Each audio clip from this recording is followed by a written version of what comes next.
16 years ago, during a war that happened in Kosovo, over 12,000 people were killed and many war crimes took place. Amongst the victim families which have been affected by war is also the family of Saranda Bogojevci, then a child, whose whole family was killed during a massacre.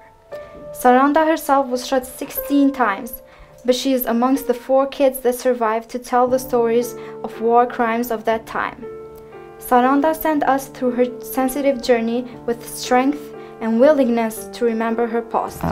On that day, I lost my mother, my 2 brothers, my mother Soila, my grandmother Shahida, my aunt Shafqata, my cousin Nora, my 4 cousins Yehona, Lydia, Gens and Fatos, and I were the only survivors. It was quite a long journey for me to understand things and to deal with what had happened. One thing I realized is that as a child, actually, you always find ways to deal with situations like that. I always used to think that something like that, it's impossible to happen to my family because it's my family, you know, and you can never imagine anything like it would happen. After the massacre, she was sent to Manchester for her curation, when she continued to live even afterwards. During that time, she found that she could express her story through creativity, so she decided to study interactive art. I always loved art, as far as I remember. It was, I think it was in my genes. It runs in the family as well.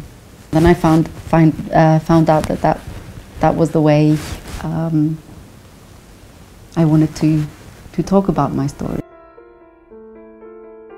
Her dedication to art and willingness to share her story resulted in an extraordinary exhibition that took place in Pristina, Tirana and Belgrade in 2013. The exhibition contained authentic material from the massacre and personal belongings of the family through which she told her story.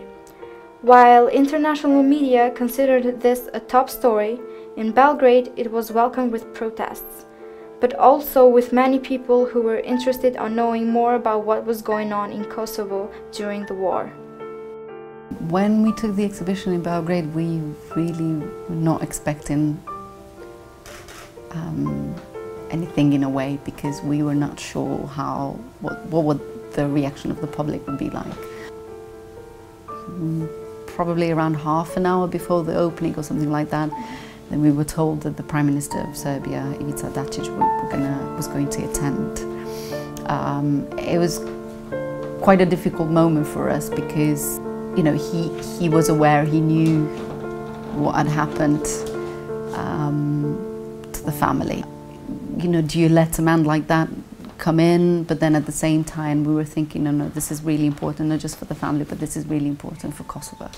Because it was the first time a Serbian official, let alone a Prime Minister, actually face, and that was a way of acceptance that there were crimes in Kosovo, because there was always a denial that, you know, such crimes, you know, took part in Kosovo. And for me that was very, very important, to be able to change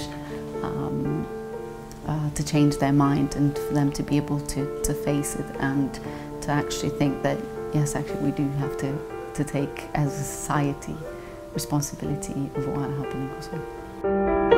What's important is always to move forward, you know, not be stuck in the past.